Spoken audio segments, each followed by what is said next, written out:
In the early 1990s, I was eventually diagnosed and told there was no treatment or surgery that could help me.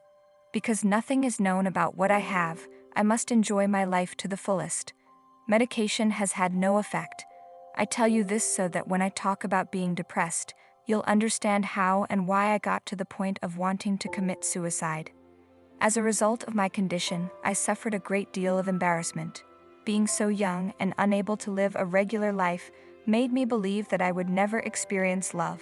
I would be alone after my daughter moved out on her own. Nobody is going to desire someone who has even one of my problems, let alone all of them. I was carried to the hospital in an ambulance in 1992. In the emergency room, I was told I was experiencing a heart attack. The doctor and nurses were taken aback because I was only 37 years old, Caucasian and female with no high blood pressure or cholesterol. I burst out crying because I didn't want to die. Death was starting to frighten me. Relatives came and departed in the intensive care unit. I had no idea I was in such horrible health. My ex-husband entered the room with my kid. He assured me that he and his wife would take excellent care of my kid because they adored her. That's all I recall about the visit. As my ex-husband was telling me that, I noticed what appeared to be a white coating beginning to cover the door I was facing. It was rising from the bottom.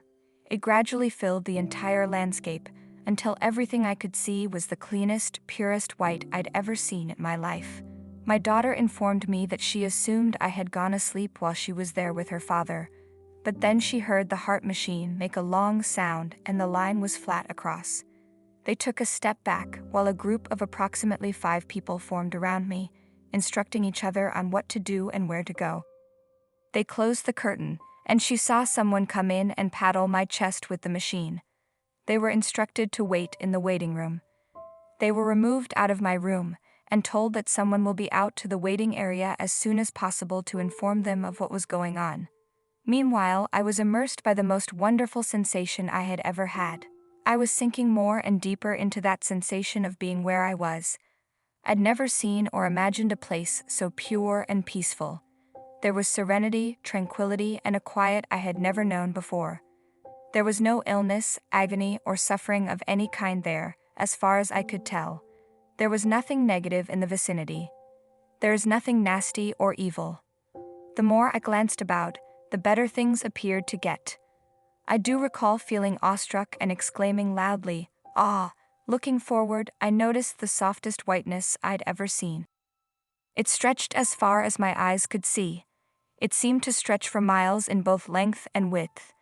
I was astounded and continued to look forward when I noticed a light bluish-gray tint at the bottom of the smooth whiteness. As I continued to drift, I realized that the color I was seeing was actually the shadows of a large group of individuals.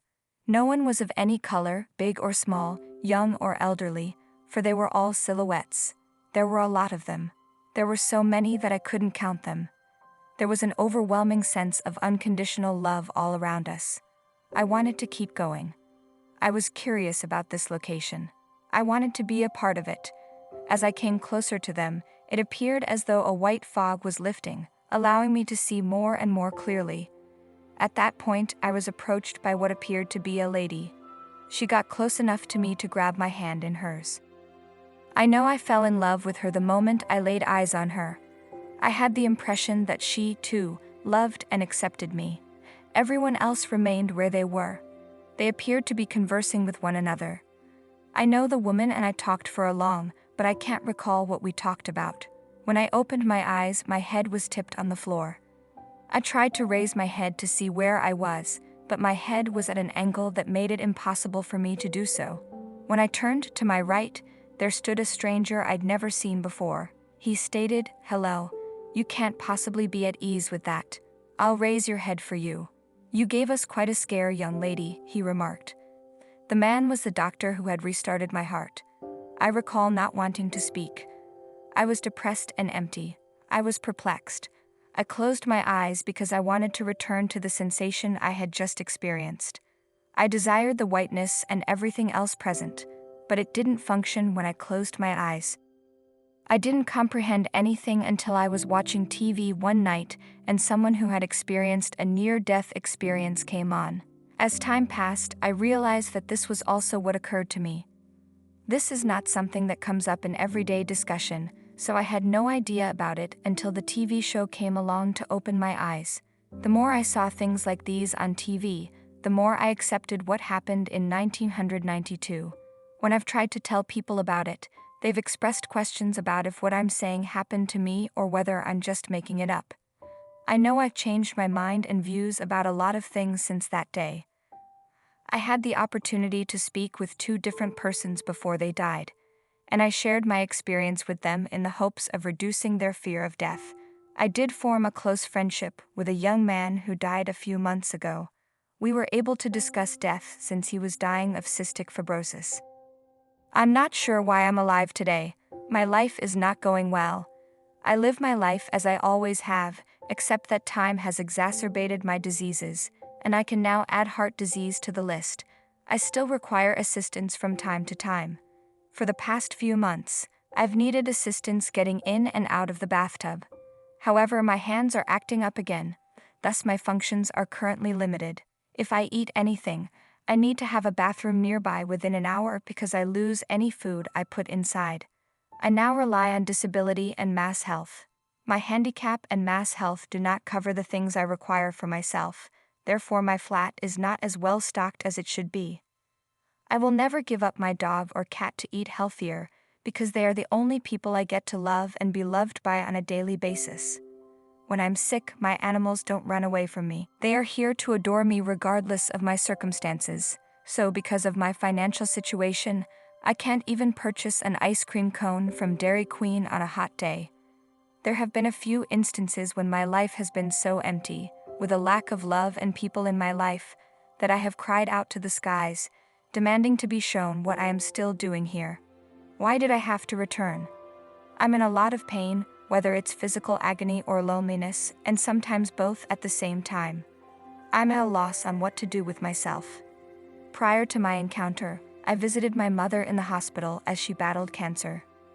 I heard her take a deep breath in the morning she died, and then I saw her eyes open wide. She stared around the room in awe. I raced to the doctor's office, and as the doctor listened to her heart beat its final beats, I wondered what my mother had seen to cause her to have such an amazing expression on her face. She hadn't even opened her eyes in a few weeks prior to that day, so when I had my experience the next year in 1992, I discovered what she had seen before she died on December 1, 1991. My baby is the reason I haven't crumbled. She is a walking calm of heaven for me. Some days I consider suicide. In fact, I really hope I could, but I can't even think of committing suicide anymore. If a fly or an ant comes into my house, I can't even kill them. Things that fly into my house are expelled. The other bugs I haven't had a problem with yet, so they're also removed. I'm concerned that suicide will not return me to where I was in 1992, and I'd like to do all in my ability to do so when the time comes. So no matter how difficult life becomes, I will sit here and wait, because death is not the end of a person's life. Death is a different existence than this one, and it is also a whole world better. I'll wait till it's my turn to depart. I'd want to thank everyone for providing me a sense of belonging and connection to others once more.